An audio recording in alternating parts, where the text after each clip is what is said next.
Tihar jail सिर्फ भारत की सबसे बड़ी जेल नहीं है, बल्कि उन रूहों का कब्रिस्तान जिन्हें कभी इंसाफ के बाद भी शांति नहीं मिली।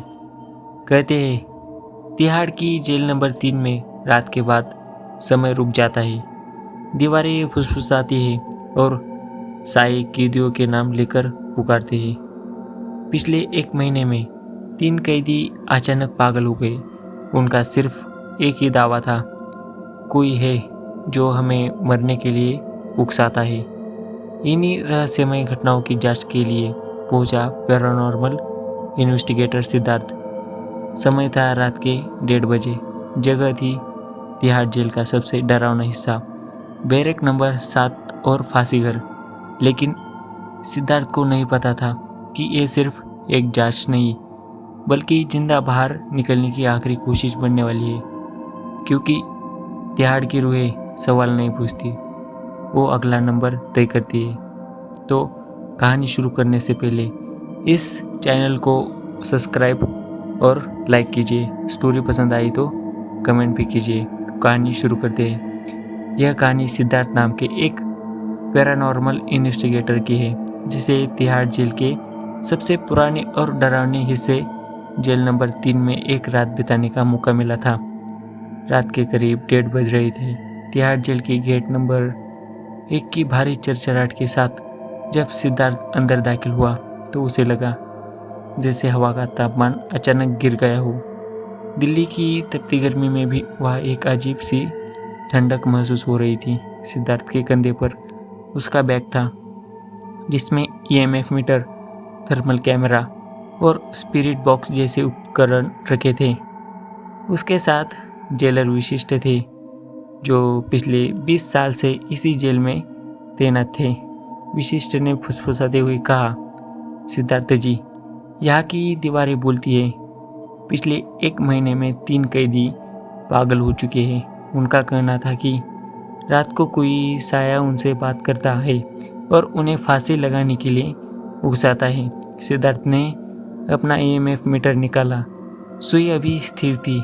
वे दोनों जेल के उस गलियारे के और बढ़े जो सीधे फांसी घर की तरफ जाता था। रास्ते में बैरक नंबर 7 पड़ी। यह बैरक खाली थी क्योंकि यहाँ रहने वाले कैदियों ने शिकायत की थी कि रात को उनके कंबल अपने आप खींच जाते हैं और उन्हें अदृश्य हाथों से थप्पड़ मारे जाते हैं। जैसे ही सिद्धार्थ ने बैरक नंबर 7 के सामने रुका, उसका मीटर पागलों की तरह लाल लाइट दिखाने लगा। सिद्धार्थ ने अपना वॉइस रिकॉर्डर ऑन किया और अंधेरे में पूछा, क्या यहाँ कोई है? कुछ सेकंड का सन्नाटा रहा। फिर रिकॉर्ड के स्पीकर में से एक फटी हुई आवाज़ आई, बहुत प्यास लगी है। जेलर विशिष्ट का चेहरा सफ़ेद पड़ गया। उन्होंने बताया कि सालों पहले यहाँ एक कैदी ने भूख हड़ताल की थी। उसके दौरान दम तोड़ दिया था। सिद्धार्थ ने हिम्मत जुटाई और बैरक के अंदर कदम रखा। अचानक लोहे का भारी दरवाज़ा, जो 2 इंसान से भी लगता नहीं था, वो अचानक हवा के झोंके से जोर से बंद हो गया।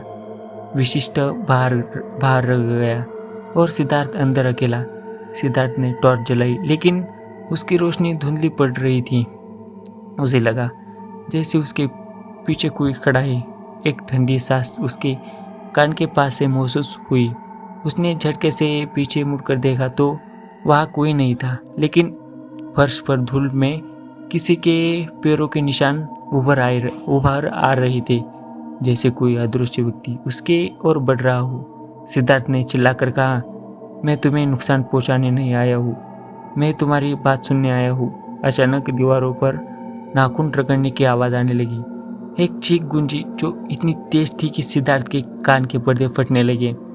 उसने अपना थर्मल कैमरा उठाया। स्क्रीन पर उसे एक आकृति दिखाई दी, एक आदमी जो छत से उल्टा लटका हुआ था और उसकी आंखें पूरी तरह सफ़ेद थी। वह आकृति सिद्धार्थ की ओर झपटी। उसी वक्त जेलर ने अपनी बैग से दूसरी चाबी निकाली और गेट खोला और सिद्धार्थ को घसीटते हुए बाहर निकाला।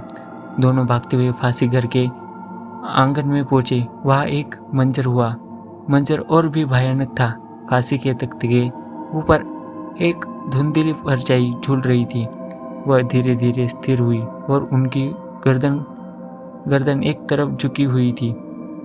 सिद्धार्थ ने महसूस किया कि उसका गला कोई दबा रहा है। उसे सांस लेने में तकलीफ होने लगी। उसके स्पिरिट बॉक्स से कई आवाज़ें एक साथ आने लगी। हजारों कैदियों की कराही, रोना और चिल्लाना। ऐसा लग रहा था जैसे तिहाड़ की पूरी जमीन उन रोह से भरी हुई है जिन्हें कभी शांति नहीं मिली। जैसी ही सुबह की अजान की आवाज़ दूर से सुनाई दी, वो साया धीरे धीरे धुएं में बदल गया। सिद्धार्थ जेल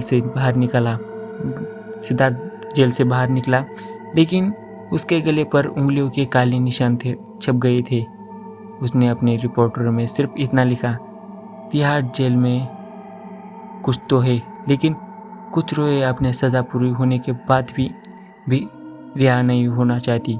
सिद्धार्थ ने फिर कभी जेल की तरफ मुड़कर भी नहीं देखा, लेकिन आज भी उसे रात में अंधेरे में वही आवाज़ें सुनाई देती है, अगला नंबर तुम्हारा है। तो आपको ये कहानी कैसी लगी मुझे कमेंट में बताइए, और कहानी अच्छी लगी तो लाइक और सब्सक्राइब भी कीजिए। मिलती है अगली स्टोरी में। शुक्रिया।